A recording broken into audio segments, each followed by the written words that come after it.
Hey, it's just a lovely Tuesday night. I want to thank y'all for joining me today.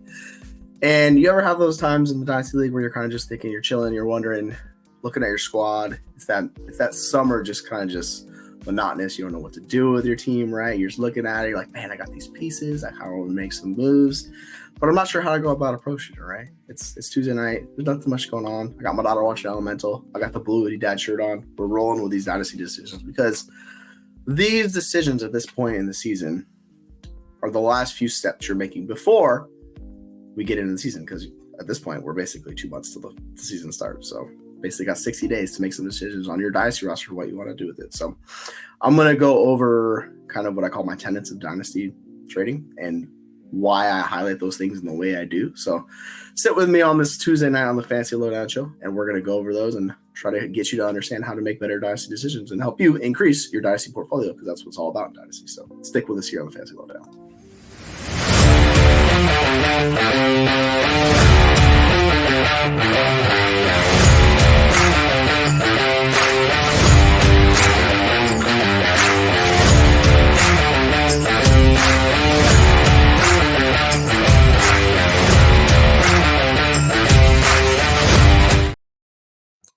And welcome back to everybody joining us on those social media platforms. If you're on Twitter, if you're on Instagram, if you're on Snapchat, if you're on YouTube, I want to thank you for spending your time with me, because y'all are what we do this for. Like, we make the content to make y'all better. So if you guys are enjoying this, please share, like, subscribe, everything, that comments, everything is very much appreciated on your end, because we know that if you like it, that means we're going to continue to do it because we want to help you guys as Dynasty managers. So what I wanted to focus on this Tuesday night is what I was talking about a second ago, is my tenets or my polls of Dynasty, and why I highlight the things I do in Dynasty to make my teams, all of my teams, better. If they're rebuilding, whether I'm a contender, whether I'm a kind of an in-between, I don't know what to do with the team. And if you manage from a portfolio status, you're bound to have teams every end of that spectrum. I know we like to have either all-in win-now teams, or we like to have these young up-and-coming teams that are certified contenders. Like, we like to have one or two of those,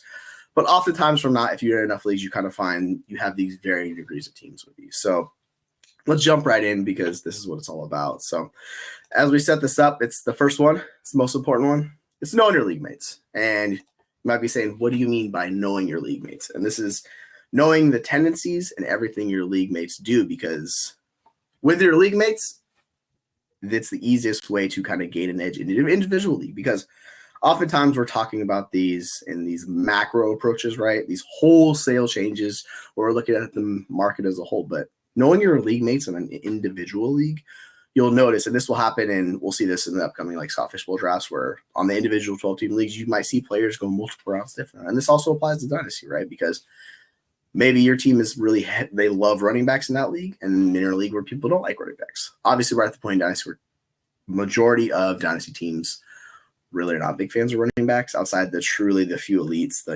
CMCs, you can throw HN in there, the Gibbs, the Bijans. Outside of those guys, people are kind of just like more or less hands off the running backs. But maybe your individual league, you guys like the running back. So that'll obviously change how your trade strategy is going to be and how the values are, because in one league, maybe Saquon Barkley is worth the 106. Another league is worth the 110. So it's kind of understanding your league and what your league mates value.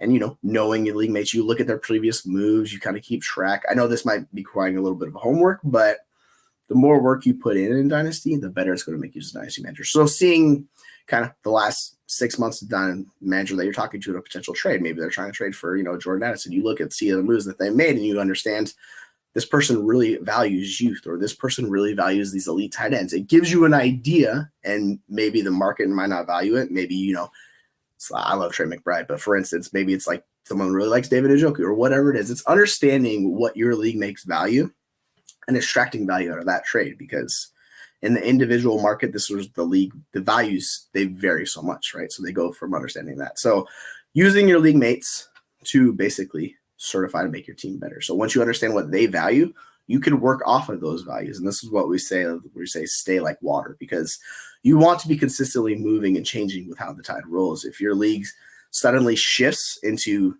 valuing these elite tight ends where they didn't last year, then you could kind of go the opposite way in understanding that. And you could trade them and move into like a running back or a high value wide receiver.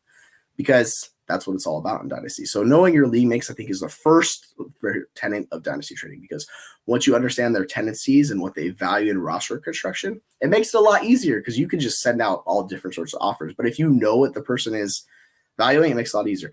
And then this gets in the other part of knowing your league mates. This is obviously communication, and some portfolio managers not really big into that. In the individual home leagues, I've noticed it's a lot more conversations I've had in my experiences in my home leagues. People are much more interested in talking to the individual players because in those type of leagues, right, people are more attached to players. It's not where you're in 15, 20 dynasty leagues. You don't, like myself, you don't have, certain attachments to individual players. You kind of just look at it from portfolios or assets. When you're in leagues with people and they only have like 2 or 3 leagues, it's a lot harder for those guys to move off those players. So understanding that goes a long way in helping you with Dynasty, because I'll get messages all the time on social media like, man, I can't trade in this league. I can't trade these guys for anything. So you kind of have to shift what your values are, because maybe your values, you're heavily consensus and set on these few set of players, when if you kind of take a step back and look from a macro perspective, it's like, is it really that important to be that heavily set on, say, like a George Pickens or a Tank Dell or a Nico Collins? And like, I really like Nico Collins, but if I get the right value for Nico Collins, like,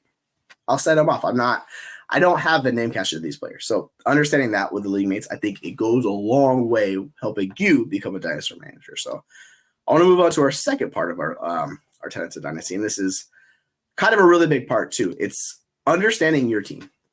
And you might be going, Jesse, what do you mean by understanding your team? Well, I'm here to kind of break it down for you. What I mean by understanding your team is knowing your construction, where your team is at. Because I'll get I just got a message earlier today where someone was like, would you trade the 108 for George Pickens? And there's no like league scoring settings or anything like that. So I don't know their team, where they're at. Is this team a contender? Are they rebuilding? What does the rest of their team look like? So without knowing those detailed like answers and when you ask questions like that, you can only kind of give a kind of a macro answer. I can't like dive into your team because I don't know what your team looks like. I don't know how your league stands up to the rest of the other 11 managers in the league. Maybe it's a 10-team league, maybe it's 12, maybe it's 14, whatever it is. But knowing where they stand and if it's worth it to hold on that 108, because the players at the 108 are awfully tempting. Like sometimes Brock Bowers goes there. I've seen instances where I think one of my leagues, Roma Dunes, they fell to the 108. But you have those quarterbacks and you have the tight ends, and potentially there's like a Jonathan Brooks there. So it's understanding where that Pickens value is at, and you see Pickens having the ability to gain value. Like his targets, he's a 21% target share last year. It's fine. But in a Russell Wilson offense with, the good old offense coordinator we all love, right? Are they going to be able to pass enough where George Pickens has that ceiling? My daughter's in here. Please give me 1 second. Take that. Thank you.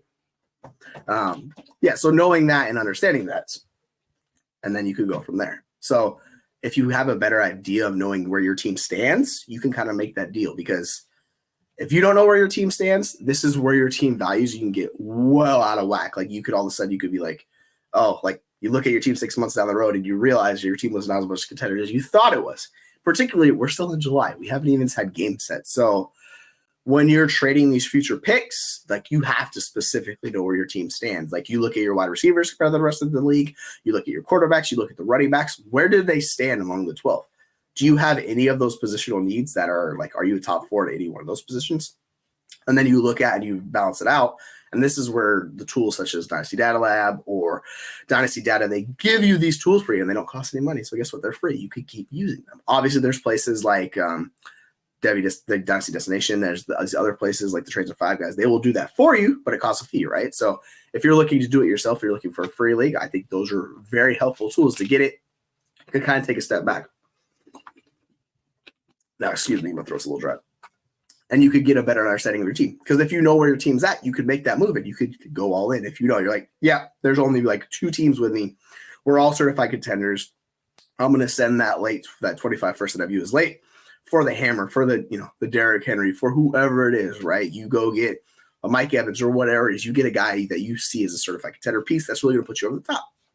Obviously, you don't have to do that. But when you get an idea, and on the flip side, if you look at your team and you realize, my team is nowhere near contending this year, it's going to help shape the moves you're making, where you take a step back, like maybe 24 is not my year. Maybe I go to 25, right? So knowing where your team stands among your league, I think is really, really important.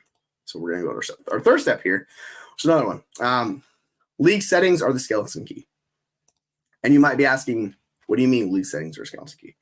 This is kind of the last part of Dynasty that is really, it's kind of like when we talk about, you look at the oceans and it's really just this uncharted territory. The deeper down you go in the oceans, we really don't know everything that's down there. This is kind of the last piece of Dynasty where people will talk about like these trade offers I got earlier, like the 108 for George Pickens, without the details in the league and understanding the scoring settings. Like, are wide receivers, do they produce more points like for bonuses, or tight ends? Is it a tight end premium? Do quarterbacks get rushing points? Understanding how not just the scoring, but also the roster settings, the amount of players you're starting, that makes a massive impact. And I think that's kind of the last point we've seen. A few more namespaces, particularly like Scott Connor, the one I pay attention to a lot, like he's focused on this. And I think it's something that we all should be more focused on, this, because understanding your league settings and finding players that are going to give you points above replacement is how you win your leagues. Because you could be looking at, say, it's if we look at dynasty rankings, we go to the top 30 wide receivers. You look at like a Stephon Diggs, you look at Tank Dell, you look at, let's go to Seattle, you have like a JSN in that range. Like if none of those guys are you're projecting to give you more points above replacement, then why are you buying those guys in league? Like, why are you sending out your first for those guys? You know what I'm saying? Because you could invest it into a guy who more than likely give you points above replacement. And for instance, if you have the 108, it's more than likely Brock Bowers. And if you see Brock Bowers doing that for your team and you're looking at your tight end room and it's like maybe you have Njoku and someone else, maybe you have a Freiermuth, or maybe you have Jake Ferguson, one of those guys, you understand it's actually much more important for you to go get that tight end and you spend that on Brock Bowers and sending feeding one of those wide receivers. And I know these wide receivers are the monetary cachet. They're really easy. They're very liquid to move. But if you look at your individual league and understand that, hey, this might not be the best way to go about just spending that capital, or spending some of my capital and pushing it in on running backs because of how the market values running backs, you kind of zig while everyone's zagging. When you look at your league and you see someone such as Saquon Barkley and you realize he's going to outscore Jordan Addison by 150 points in your league scoring settings, it's like, yeah, dude, like I'm going to go get Saquon Barkley. And obviously that 150 points is a little bit over an exaggeration, but you kind of get the point I'm setting there. I'm saying like understanding your league scoring settings and roster settings where you starting spots where it's, say it's only start 2 wide receivers and you have 2 flex, as opposed to most leagues in Dynasty, which are start 3 wide receivers. And if you have 3 or more flex, it really changes how these individual players are valued, because theoretically, like the high-end players are not going to be valued as much in the more starting spots you have. So compare that to an 18 start 10 where you're only starting 80 players. The freaking Christian McCaffreys, the Patrick Mahomes, those guys are basically like, you can't trade those guys away because they make such an impact in those individual leagues, right? You'd have to get what they call a king's ransom. And you can for Mahomes. It's really hard to get that for CMC because it's certified contender piece. He's old running back. Doesn't have a long shelf life, and this is how the market is treating him, right? So you kind of have to understand that, knowing your leagues. But diving into the kind of the minutia and the details in league settings is crucial in Dynasty. And this is something that I've noticed last years where I've completely revamped my trading process, where I'm like, oh yeah, send a late first for this guy. I don't really care. Or send that 202 for this player. Like, it's good value. It's fine in the macro. But when you look at your individual market and you look at how that player scored last year or the year before, you're like, this guy doesn't do anything for me. Like, he's certified replaceable. So why would you get that player? So knowing how these players produce war in individual like roster spots, I think is crucial. And we're getting to that point where not everyone is connected to it in Dynasty, but we're seeing more and more people focus on that. So get out in front of that while you know your league scoring settings and make the moves while you can. Because if you look at your scoring settings, there's going to be player values that drastically shift in those scoring settings. So obviously this gets a little bit more interesting, more detailed with the more unique league scoring settings. And particularly like if this was a Scott Fishbowl Dynasty league scoring setting, which I've seen a few of those pop up where people are talking about Rashid Shaheed. I'm like, dude, that guy is for sure worth a first round pick. Like, he was the 27th scorer last year, overall player in that scoring settings, right? That guy's worth a first round pick. And in like most Dynasty leagues, it'd be like, you're going to spend a first for Rashid Shaheed? Absolutely freaking not, because there's such a return yards boost. It's just understanding. This is where someone like Marvin Mims gains significant value. So understanding your league and how the league settings are, I think this is the untapped potential is there for you to gain a significant edge on the rest of your league mates. And not a lot of people are doing that league. So I think that part in particular is something people should focus on. Now, we're going to step 4 here. And step 4 is value versus production. Now, this seems pretty standard, and this is what I've talked about for a long time. Understanding the difference between value, and you could swap that word in for youth, because value and youth go hand in hand, right? Rookies, when they enter the league, they are full of value. They have no production. It's untapped potential. Compare that to what we talked about, like a Mike Evans or Devontae Adams. This is the production. You know you're getting production. Those guys are capped from a value perspective. So you look at the market and understand, like, I have a Lamb McConkey on this end. I have a Devontae Adams on this end. Where am I going to lean between these two guys? And I think this is where your league comes in handy, right? Because if you're not a contender, you're going to want to take the Lamb McConkey side. Like, that just is what it is. But if you look at your team and you're like, man, my team looks really good. I have a lot of good pieces. I have Gibbs. I have Barkley. I have, Josh Allen. I have Kelsey, right? You have all of these players, and you're looking, and you have a solid wide receiver, and you have a lot of younger guys. Like, I have a Zay Flowers. I have Jordan Addison. I have all these players, but I need a contender piece. Like, in that situation, yeah, go get Devontae Adams, right? It makes a ton of sense. So knowing your league, because that's what it's all about, and knowing your league, understanding the difference between value and production, because we're getting to the point with these rookies also on this end where the value where it boosts them up for a while is not there. Like, if JSN busts this year, he's going to absolutely tank in value. This is the thing with him. I think that a lot of people were saying by JSN need to be very careful of what you're buying, because similar to a Quentin Johnson, obviously he's better than Quentin Johnson. But what I'm saying is, like, that value can eviscerate with these guys, particularly these year two wide receivers that have not fully hit yet, guys that we liked coming out. So you have to be very careful. You kind of want to cliff edge with those guys. I like buying JSN. I think he's a fine buy, and I think he's a good NFL player. His production profile coming out of college was exceptional, but that only is going to boost a player for so long. The difference between him and Quentin Johnson is people love JSN coming out. People did not like Quentin Johnson coming out. There was a bunch of red flags. So seeing how his value had just eviscerated Face Planet last year, and then you get the double dip of it where it's basically you're double counting, where you get Matt Harmon stats coming out and people are like, oh, it was one of the worst rookie years we've ever seen for Quentin Johnson. Where JSN, it's like there were some good things. We liked it. It wasn't a great rookie year. It was fine. And you look at PFF grades, like, he was fine. He was okay. But his usage was abysmal. So understanding this with year two wide receivers who haven't hit yet, it's a risky bet. Whereas you're comparing this, like we talked about with the rookies, and he's going in the Lab McConkey range, or the Brian Thomas, or the Xavier Worthy, or he's going in that range of player, right? So you need to understand, is it a better bet to bet on those rookie wide receivers who are more insulated, or you should go in JSN? Because if those guys score the same as JSN this year, like, they're going to be worth more than him. That's just how it's going to go, because he's considered a veteran now. He's in year two. So this is kind of, you have to decide with the market. It's like, all right, well, where's the value versus production? And this is for you as to make it as an individual. I can tell you how I value these players.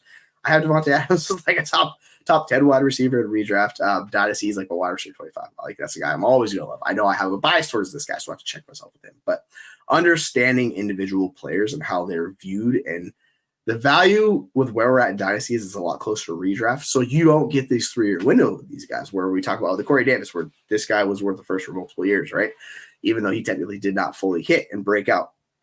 That is not how people play Dynasty anymore. Like, they need it now. So you need to be very careful when you're invested in even some of these younger players, because that value can dissipate. And then if they're not giving you production, then you get hit from both ends. And, like, you lose the value and you lose the production. So you have to be very careful with the year two and even these rookie wide receivers. Like, if they stink, you might have to get out of them early and swap them for a veteran, because, like, you could move a lot of those guys for Chris Godwin. And is Chris Godwin going to outscore all of those guys? Yeah, absolutely. Like, Chris Godwin should smash this year and be a top 20 wide receiver. So you kind of have to understand the other side of the coin with Chris Godwin is, like, his value is never going to gain much because he's considered always like 27, right? So he's never going to consider a truly valuable asset in any of these leagues. Like, you're never going to be able to fit Chris Godwin for the 105. Like, that's just not in the range of outcomes anymore. Like, he could have his best season. Like, he could go big, just monster season, be the wide receiver 8, and still you'd be struggling to get a first-round pick because people would be like, well, I did it last year, didn't do it this year. So this is kind of the thing you need to understand. Value versus production is always the thing you have to be very careful with in Dynasty, because it could bite you in the butt really fast. Now let's go to number 5. Short-term versus long-term. And you might be saying, like, this is the same thing you just talked about in goal number 4. Like, no. I'm talking about your team goals with these ones. So short-term goals versus long-term goals. They should match up, because even if you are continually rebuilding, you're tearing it down this year, what is that for your long-term goal? It's still trying to create a contender long-term. So understanding where your goals are and what the goals should be and how they match up to for the short-term goal to also boost the long-term goal, you have to understand this, because the only exception with this is when you're a certified contender and you know, like, this is the window I got to go in. So you move it for these, like, these Joe Mixon, Derrick Henry, these older Alvin Kamara, these older running backs, right? Like, you make the push to go for get those guys.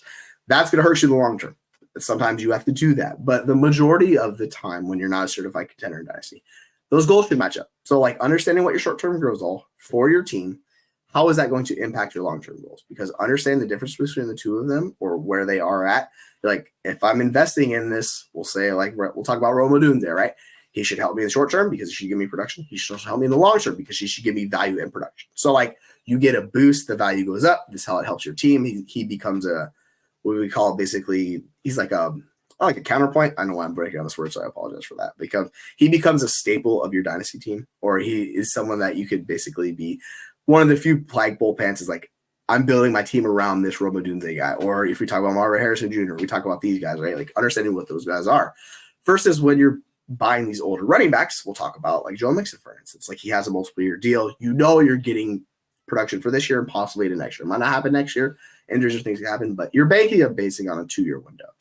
And with the running backs in general, there's only, like we talk about, like, outside the elite young running backs and with the class coming in, like, there's only a handful of guys that are really going to hold value. But even like if Bijan suffers a season-ending injury, God forbid, like, we don't want to see that. But if that were to happen, like, how valuable is he going to be in the market, right? So this is the whole thing, because these guys, even these truly elite running backs, like, they do not hold value long-term. So you have to know this going in with these running backs and why everyone says flip these guys for wide receiver. I actually kind of go on the flip side with it, but understanding the short-term versus the long-term value and how it impacts your team is very beneficial.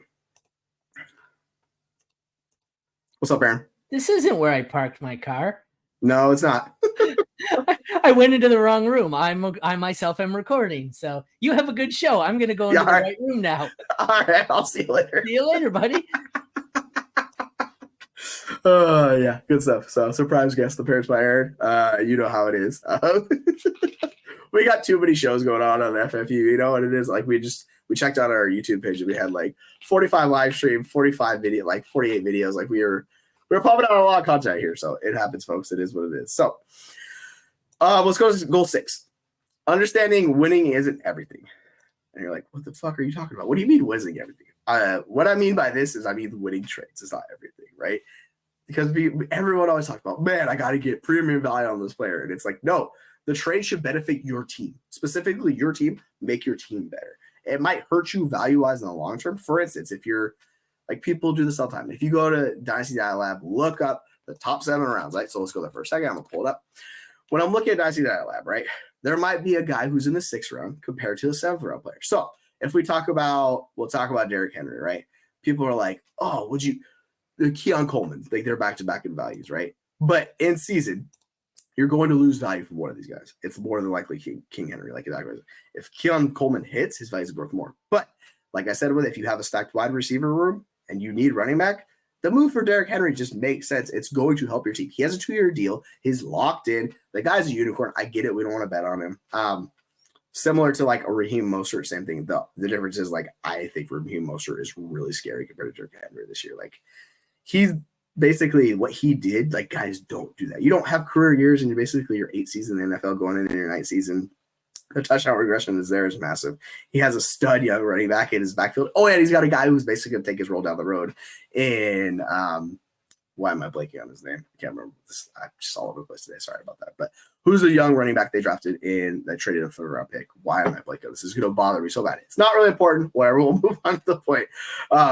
But yeah, sorry, Joe, right. That's the guy. Understanding that and knowing the difference between the two, right? Because I get it. We always talk about this with winning. You got to win trades. But, like, if it makes your team better, that matters so much more. Because this is where I talk about micro versus macro. Like, understanding the micro implications of your team in a 12-team league, comparing it to when you go to Twitter or when you go to, like, TikTok or, you know, Snapchat and you post a trade poll and you get comments for that.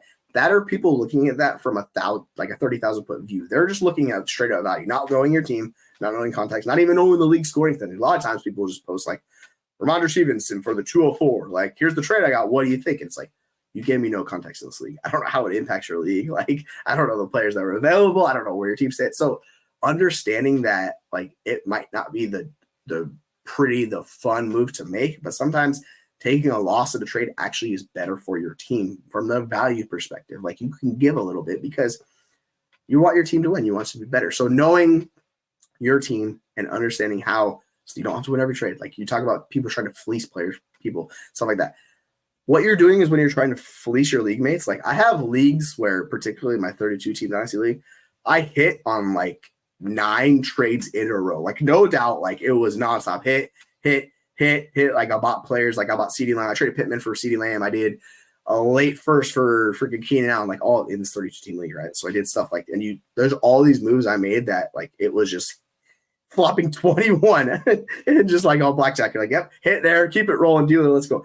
Like it got to the point people didn't want to trade with me, right? And I wasn't trying to fleece teammates or do that in the league, but I just got really lucky. So I just got to a certain point, people were like, dude, I'm not trading with you. I'm like, I understand. Like I've been incredibly lucky with this team. Sometimes this happens. On the flip side, like you could get it the other way where if you lose a bunch of trades, people are going to continue to come to you, right? Because you're losing value from trades. So they're like, oh man, like he gave up that for Deebo Samuel. He gave up the 203 for Deebo Samuel. Why would you do that, right? Stuff like that. So understanding and looking how the league views you compared to the other managers, and they might consider like you're an easy guy to trade with because you're not worried about the 100% getting 110% of every deal. Sometimes you take 80% of a deal if it benefits your team. And if you see the long perspective on a player, for instance, let's go back to like Dynasty Live, right? Like say you're really bullish on Jonathan Brooks, right? And he's a 6th round starter pick right now.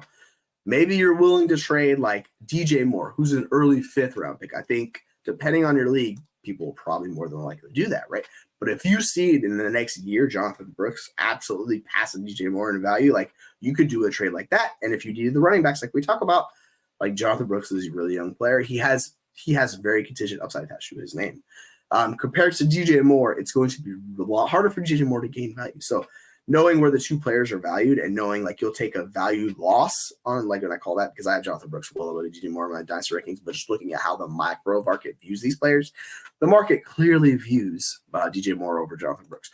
Or if we go up to another option, right? Like this could be Drake May in the 5th round, like that starter pick he is. What if someone gave you like you had Michael Pittman? Like, would you give up him for Drake May? If you like Drake May and you see upside and it benefits your team where you need a quarterback, like I know in leagues we talk about people don't always trade quarterbacks away, but if they're flush with quarterbacks and they draft Drake May because he fell in the draft, they don't really want him, right? But they need a wide receiver and they're like, oh yeah, give me Pittman. And it's like, well, do you really need to like hassle out of that detail like to add on a second to like even it out? Sometimes you just do the swap because it benefits your team like that. And that's what I mean by winning isn't everything. Because understanding where these tenets are that I've kind of built over the years, like that help me out in dynasty managing, it should help you out as well, because this is what we want to do. You want to establish these tenets that, and you don't have to use these tenets. If you think these tenets are trash, throw them away. But I'm saying like setting up ground rules and regulations for you as a manager. And like, all right, these are things I'm focusing on. These are kind of my poles I'm planting with these. Maybe you have 10 of them, maybe you have 15 of them.